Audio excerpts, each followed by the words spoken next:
J'ai un métier de haute lisse qui a été fabriqué par un de mes frères parce qu'on ne trouve pas ce genre d'outils dans le commerce. Et c'est une pièce de mon appartement qui est transformée en atelier avec le métier à tisser, les malles contenant de la laine, des cartons avec des cailloux, des pierres, des perles, des boutons, des rubans, tout ce qui peut me servir à intégrer dans mon tissage parce que je travaille avec une chaîne en coton et une trame en laine, en lin, en soie, en jute, en toutes sortes de matières. Donc il me faut une grande profusion, une grande variété de matières et de couleurs. Je pars presque toujours d'une phrase biblique, parce que c'est une source d'inspiration infinie. Je travaille avec des symboles au niveau des couleurs. Par exemple le rouge qui symbolise l'humanité, la couleur du sang. Le bleu qui symbolise la couleur divine. Le mélange du rouge et du bleu donnant du violet, c'est la couleur de l'humain mélangé au sacré, au divin. Donc je travaille avec cet esprit-là. Pour ma série des tapisseries Jardin Zen, par exemple, je ne travaille qu'avec des matières naturelles, blanches, ivoire, écru, du lin, de la laine, du coton, parfois de la soie, mais des matières naturelles. Donc en fonction du thème que j'aborde et puis des symboles que je tente d'intégrer dans mon travail, tout va changer en fonction de tout ça et j'essaie de faire quelque chose de cohérent avec des matériaux simples, parfois même des matériaux très pauvres, comme des morceaux de bois ou des cailloux. Ce qui revient le plus souvent, surtout ces dernières années, c'est le thème de Saint-Jean. Parce qu'il y a beaucoup de lumière, beaucoup de symboles justement. Il y a la porte, l'eau, etc., qui sont des symboles extrêmement parlants. Et je trouve que ça s'harmonise très très bien avec la tapisserie. Je travaille aussi sur l'Ancien Testament, j'ai beaucoup travaillé le thème de la création, avec un parallèle justement entre le prologue de Saint-Jean et le début de la création, où il y a des passages comme ça, des choses qui se répondent. Donc tout ça, c'était toute une recherche sur plusieurs années qui m'a enthousiasmée. Le blanc dans les jardins zen, ça évoque l'idée de la pureté, de la sérénité, du calme, de l'apaisement.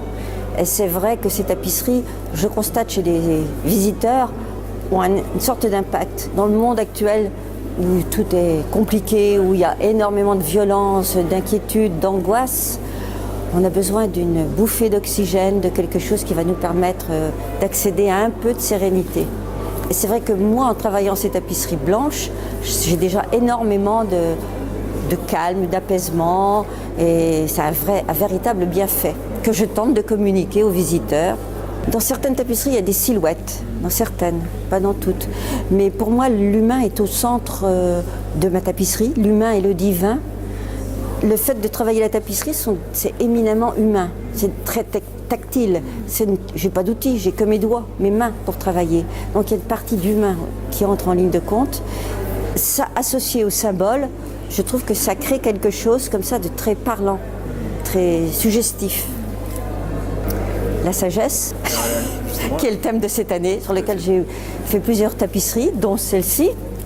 Là, je suis partie là aussi d'une phrase biblique du livre de Job, qui dit « Où est le gisement de la sagesse? Où est le gisement de l'intelligence ?»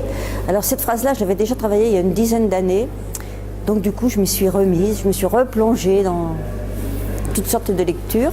Alors on sait maintenant, grâce au progrès de la médecine, que nos deux hémisphères cérébraux sont différents. Il y en a un que l'on pourrait appeler l'hémisphère de l'intelligence, c'est l'hémisphère droit, l'hémisphère féminin, symboliquement lunaire, qui est le siège de l'imaginaire, de la mémoire, de l'analogie. Il y a l'hémisphère gauche, qui est l'hémisphère dit masculin, dit solaire, qui est le siège de l'analyse, du calcul, de la réflexion, de la connaissance. Donc l'union, la rencontre, le mariage de ces deux hémisphères cérébraux, dans un juste rapport entre les deux, permettrait de créer un humain harmonieux, équilibré, un humain digne de ce nom, entre guillemets. J'aime bien, quand j'expose, non seulement parler des thèmes que j'aborde, mais aussi de l'histoire de la tapisserie, parler d'Aubusson, des Gobelins, qui ont été créés par Colbert, donc ça date pas d'hier, et puis d'une poignée de gens comme moi, qui sont souvent issus des écoles d'Aubusson ou des Gobelins, et qui ont créé leurs propres ateliers et font des choses beaucoup plus petites, plus modestes, qui continuent à travailler tant bien que mal. Mais il semblerait que la tapisserie revienne un peu à la mode, entre guillemets. Actuellement, il y a à Beaubourg une grande rétrospective de Sheila Hicks, qui est une grande dame de la tapisserie, une américaine qui vit à Paris depuis très longtemps et qui fait des choses monumentales, sublimes. Donc je pense que certains éléments laissent à penser que la tapisserie pourrait un petit peu renaître de ses cendres.